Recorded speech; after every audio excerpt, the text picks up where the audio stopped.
جمال الوجود بذكر الإله وتصفو الحياة بنور هدى. جمال الوجود بذكر الإله وتصفو الحياة بنور هدى. السلام علیکم ورحمۃ اللہ وبرکاتہ. رب اشرح لی صدری ویسر لی امری واحلل عقدۃ من لسانی یفقہوا قولی. الحمدللہ ہم لوگ رمضان کے مہینے میں ہیں اور ہم لوگ بہت ہی خوش قسمت ہیں کہ ہم لوگ جس چیز کی تڑپ ہے ہمارے اندر، جو چیز ہم چاہتے ہیں، وہ مقام ہے رمضان کا مہینہ جو آسانی سے قبول ہو سکتی ہے. تو آپ میری ٹاپک سمجھ گئے ہوں گے کہ آج ہم دعا کی روحانی اسپیکٹس پر بات کروں گا. باقی دعاؤں کی کتاب سے آپ اچھے سے پڑھ لیں اور کیا دعا یاد کرنا ہے اور کیسے. ہم اصل میں بتانا یہ چاہ رہے ہیں کہ دعا کرتے کیسے ہیں، دعا کے کیا کیا ضرورت ہے اور کیوں کرتے ہیں. اس کی روحانی اسپیکٹس پر بات کرنے سے پہلے دعا کو سمجھیں کہ دعا کے معنی کیا ہیں. پکارنے کے ہوتے ہیں دعا کے معنی اور بلانے کے. دیکھیں انسانی زندگی کے لیے دعا کتنی ضروری ہے. ہم یہ سمجھ لیں کہ اللہ کا قانون کیا ہے. یاد رکھیے کہ انسانی زندگی میں اللہ کا ہی قانون کار فرما ہے. جو شخص اللہ کے قانون کے مطابق جتنا عمل کرے گا اسی قدر وہ کامیاب ہوگا. اور سورہ نجم کی 39 آیت 53 یہ ہے، ہم سمجھتے ہیں 53 سورت ہے سورہ نجم. لیس الانسان الا ما سعی. انسان کے لیے اس کے سوا کچھ نہیں جس کی وہ کوشش کرے. وَأَنَّ السَّعْيَ سَوْفَ يَرَى. اور اس کی کوشش کا نتیجہ بلا تاخیر ان قریب سامنے آ جائے گا. اب بتائیں کہ ہم دعائیں کر رہے ہیں اور ہمیں اس کا نتیجہ نہیں مل رہا ہے. قرآن کے اپوزٹ ہم بتائیں گے ابھی کیا ہو رہا ہے دعاؤں کے ساتھ. ہمارے ہم کیا کر رہے ہیں، کس طرح سے دعائیں کر رہے ہیں، جبکہ اللہ کی سنت کیا ہے، اللہ کا قانون کیا ہے کہ انسان کے لیے اس کے سوا کچھ نہیں جس کی وہ کوشش کرے. میں قرآن کی روح سے دعا مانگے تو دعا ضرور قبول ہوگی. اب آپ بتائیں کہ ایک آدمی دریا کے پاس جائے اور دریا سے کے سامنے یہ بولے کہ یہ پانی مجھے پینا ہے، تو کیا وہ پانی آ جائے گا اس کے منہ میں؟ یا جو کوشش کرے گا تب وہ پانی آئے گا؟ آپ دیکھیں کہ اللہ تعالیٰ کا جو قانون ہے وہ اس کی اطاعت سے ریلیٹڈ ہے دعا. اور جب اطاعت کریں گے تو دعا کا نتیجہ نکلے گا. سورہ مومن میں وقال ربکم ادعونی استجب لکم. یہ جو نشو و نما دینے والا ہے، جو رب کائنات ہے، یہ کہہ رہا ہے مجھ سے دعا کرو تمہاری دعاؤں کو قبول کروں گا. ان الذین یستکبرون عن عبادی سیدخلون جہنم داخرین. یقین مانو کہ جو لوگ میری عبادت سے خود سری کرتے ہیں وہ ابھی ابھی ذلیل ہو کر جہنم میں جائیں گے. ایک ہی آیت میں کمال ہے. دیکھیں اس آیت کا، ایک طرف اللہ تعالیٰ بول رہا ہے قبول اور ایک طرف جہنم کی بات. ایک آیت کے اندر میں اتنے دردناک معاملہ ہے، غور کرنے کا معاملہ ہے کہ اس کا مطلب یہ نکل رہا ہے کہ دعا کا ریلیشن عبادت سے ہے.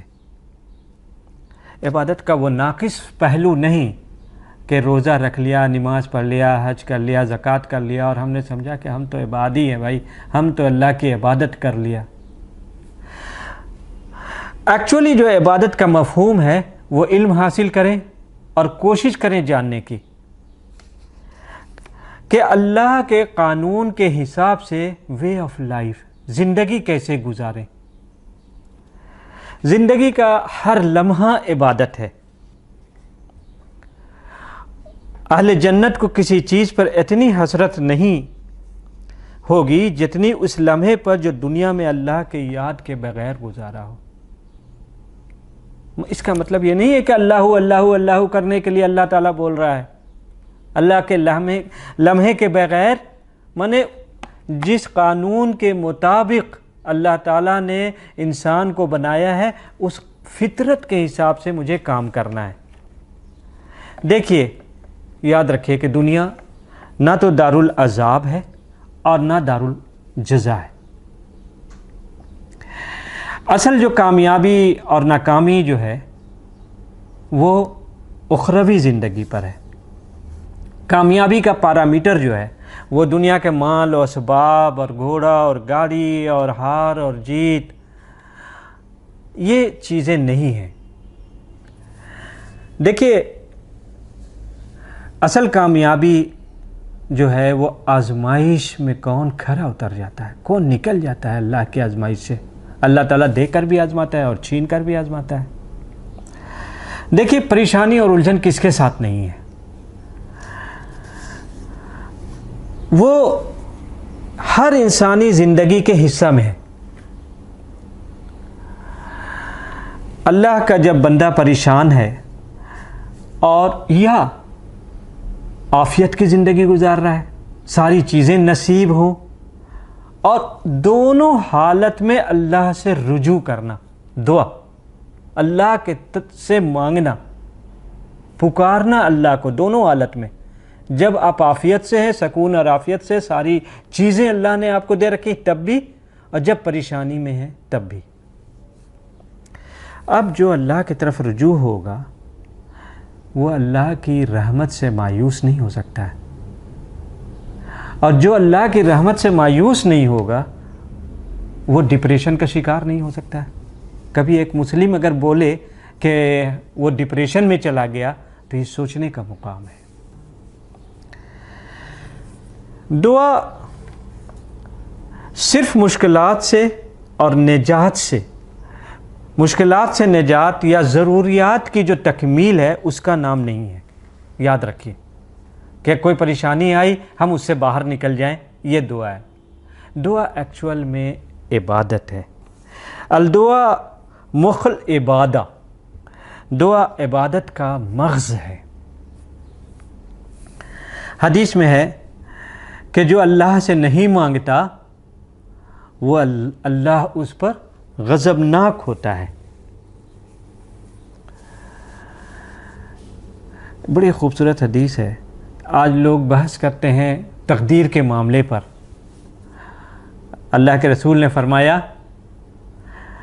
تقدیر کو دعا کے علاوہ کوئی چیز نہیں بدل سکتی ہے۔ مگر یاد رکھیے جو میں بات کر رہا ہوں وہ پہلی بات جو میں نے کی تھی اس سے ریلیٹڈ ہونا چاہیے۔ اگر صرف ہاتھ پھیلا کے دعا مانگنے کا نہیں ہے، وہ ہے انسان کے لیے اس کے سوا کچھ نہیں جس کی وہ کوشش کرے، مانے اللہ کے قانون کے حساب سے دعا، کوشش کے ساتھ دعا۔ دعا جو ہے اللہ کے نزدیک، جو اللہ کے نزدیک جو ہے ایک ایسی چیز ہے کہ اللہ کو بھی حیا اور شرم آتی ہے۔ ہم تو انسان کے بارے میں سوچتے ہیں، اللہ کو حیا اور شرم آتی ہے کب؟ جب انسان اللہ سے دعا مانگے کہ وہ خالی ہاتھ اپنے بندے کو کیسے چلا دے گا۔ اس کے وہ ایسا کریم ذات ہے کہ وہ خالی ہاتھ نہیں چلا سکتا ہے۔ دعا کے کچھ آداب ہیں۔ یہ رمضان کا مہینہ ہے، ہم اور آپ یہ کریں کہ پڑھیں اور علم حاصل کریں۔ آج جو دعا کا میں اکثر مسجدوں میں اپنے یہاں دیکھا کرتا تھا تو دل بیٹھ جاتا تھا کہ السلام علیکم ورحمۃ اللہ، السلام علیکم ورحمۃ اللہ مولانا نے کیا اور ہاتھ اٹھایا، آمین آمین آمین، اور چہرے کبھی ادھر کبھی ادھر. اس رب کریم ذات کے ساتھ اس طرح کا کھلواڑ کیا ہے یہ؟ نہ مانی عربی میں مولانا جو ہے سلام پھیرنے کے بعد اللہم کہے اور آمین اسٹارٹ ہوا. کیا مانگ رہے ہیں؟ کس سے مانگ رہے ہیں؟ اسی لیے ہم بتاتے ہیں، مجھے ایسا احساس ہے کہ سب سے زیادہ اگر کنسنٹریشن کی ضرورت ہے تو دعا میں ہے. اللہ سے پناہ مانگے. کبھی کبھی مجھے تو گھبراہٹ ہو گئی، لوگوں کو دیکھتے ہیں دعاؤں میں ہاتھ کدھر کدھر آنکھیں جا رہی ہیں. کوئی معمولی ذات اس رب کے سامنے مانگ رہے ہیں، کوئی نارمل لوگ سے نہیں مانگ رہے ہیں، اور اس میں میری توجہ، سب سے زیادہ توجہ دعا میں ہونی چاہیے. دعا کے آداب ہے، اس آداب کو قبلہ رخ ہونا چاہیے. اس کی تعریف کریں، حمد و ثنا سے اسٹارٹ کریں، درود شریف پڑھیں، سورہ اخلاص پڑھیں، اپنے گناہوں کا اعتراف کریں. کون ہے ہم لوگوں میں سے جو گناہ سے بچا ہوا ہو؟ گناہوں کا اعتراف کریں، عاجزی اور انکساری کے ساتھ، ندامت کے ساتھ. توبہ وہ والی نہیں کہ یا اللہ توبہ، یا اللہ توبہ، یا اللہ توبہ، یا اللہ مجھے وہ دے دے. جب دعا کر رہے ہیں تو اس کے ساتھ اپنے ہاتھ، اپنی روح، اپنے دماغ، دل سب ایک جگہ اکٹھے ہوں. یا اس سے اچھا کہ نہ مانگے. ایسی دعا کہ اللہ غضبناک ہو جائے کہ کیسا بندہ ہے، ہم سے آیا ہمارے طرف اور توجہ دائیں اور بائیں کر رہا ہے. کیا مانگ رہے ہیں یہ بھی بہت امپورٹنٹ ہے. اور دعا کی جو سب سے امپورٹنٹ چیز ہے یقین کے ساتھ. اس کے بعد دماغ کی یکسوئی کے ساتھ اپنے گناہوں کو اعتراف کریں اور اس سے بچنے کی چاہت، اور پھر دعا کریں جو آپ کی خواہش ہے، اور پھر درود پڑھ کر اس کے ختم کریں. نیک وسیلہ بنا کر بھی آپ دعا کر سکتے ہیں. اور وہ مجھے وقت اگر اجازت دے تو وہ واقعہ آپ کو اچھے سے یاد ہے کہ جو طوفان آیا، اور طوفان آنے کے بعد کیا ہوا تھا؟ پہاڑ پر جو پتھر 3 جم گئے اور 3 آدمی گفا میں چلے گئے. کس طرح سے وسیلہ بنایا؟ ایک نے کہا کہ ہمارے پاس فورنیکیشن کے لیے، زنا کے لیے جو سسٹر کو، آپ کو یاد ہوگا وہ دعا، وہ حدیث، طویل حدیث ہے کہ اس غفا سے نکلنے کے لیے وہ اللہ کو بتا رہا ہے کہ یا اللہ میں نے یہ کام سے بچے تھے، تیری خشیت میں، تیرے ڈر سے، تیری خوف سے، اس وجہ کر مجھے اس جگہ سے نکال دے. اور وہ زنا نہیں کیا، پیسہ دیا تھا اور اللہ کے ڈر سے بچا تھا. اس نے وسیلہ بنایا اپنے نیک اعمال کا. ایک بزنس مین نے جو اجرت دینے کے لیے جاتا ہے اور اجرت وہ بھاگ جاتا ہے، پھر کچھ دن کے اس کے پیسے کو کیا کرتا ہے؟ اس کے پیسے کو وہ بزنس میں لگا دیتا ہے اور وہ کافی بڑھ جاتا ہے. جب وہ ریٹرن ہوتا ہے تو کیا ہوتا ہے؟ وہ پھر پورے کے پورے مال و اسباب اس کو دے دیتا ہے. یہ حدیث آپ پڑھیں، دیکھیں کہ اس میں وسیلہ کس کو بنایا ہے. پہلے ایکشن کو.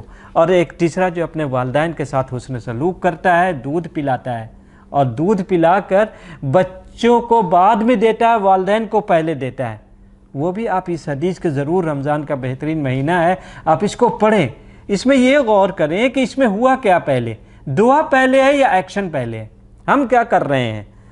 ہم جو ہے حج میں، روزہ رمضان میں، عمرہ میں اور وتر کی نماز میں آدھا گھنٹہ دعا مانگ رہے ہیں. اب تو یہاں مانگتے بھی ہیں تو کیا مانگ رہے ہیں کیا نہیں مانگ رہے ہیں وہ تو آپ خود اپنے ذہن سے دیکھ لیں. آدھا اور ہماری دعائیں قبول نہیں ہو رہی، جبکہ قرآن کے روح سے وہ دعا ہی نہیں ہے. قرآن کے روح سے پہلے آپ کو ایکشن کرنا ہوگا. یہ 3 حدیث بتایا میں نے، اس کو پہلے ایکشن کیا ہے تب وسیلہ بنایا ہے. ہم جسٹ الٹا جا رہے ہیں جس کے وجہ کر ان دعاؤں کا اثر نہیں ہو رہا ہے. آئیے اس رمضان میں دعا کرنے سے پہلے کچھ ایکشن کرتے ہیں. کیوں نہ ہم لوگ ایسا کریں کہ اپنے والدین کو خوش کریں. ہم یہاں ہیں تو اپنے والدین کو ٹیلی فون پر بات کریں, خوب بات کریں, دل لگائیں ان کا اگر بوڑھے ہیں تو. اس کے بعد اس رمضان میں دعا کرنے سے رمضان میں انفاق کریں. انفاق کیا ہم بتائیں کہ یہ تو راز ہے. اگر اپنی دعا قبول کرانی ہے تو انفاق آپ کریں اور دیکھیں کہ آپ کی دعا کیسے قبول ہوتی ہے. اور ساتھ میں بھائی بہن سے اچھا ریلیشن, رشتہ داروں سے دین سیکھیں, دین سکھائیں, قرآن پڑھیں, یہ چیزیں اچھے لوگوں کے ساتھ بیٹھا کریں. اور آخر میں اپنے آپ کو انہی لوگوں کے ساتھ رکھا کر جو صبح و شام اللہ سے ڈرنے والے ہیں. سورہ کہف کے میں آپ پڑھتے ہیں ریگولر ہر جمعہ کو. اور بہترین یہ چیز ہے کہ دعا کرنے کا مغز کو سمجھیں کہ پہلے ایکشن ہے, تب اللہ سے دعا ہے, تب اللہ سے حاجت روائی ہے. اور انشاءاللہ اس رمضان میں آخری کے رات میں پہر میں 2 قطرے گرائے ہیں ہم اللہ کے حضور, اور ہو ہی نہیں سکتا ہے کہ اپنے گناہوں کا اعتراف کریں, 2 قطرے گرائیں اندھیرے میں, اکیلے رات میں, آخر پہر میں, اور دعا قبول نہ ہو. تو انشاءاللہ اللہ تعالیٰ سے ہمیں پوری اندر سے یہ اللہ سے ہم دعا کرتے ہیں کہ ہم سب لوگ جو بیٹھے ہیں, جو سن رہے ہیں, وہ اللہ تعالیٰ ہم لوگوں کی دعاؤں کو قبول کرے. اور اس سے جو ہے ہمارے اعمال جو ہے ہماری, جب یہاں سے ہم جائیں اس دنیا سے تو وہاں احساس ہو کہ اللہ نے ہماری دعائیں قبول کر لی تھیں. وآخر دعوانا الحمدللہ رب العالمین.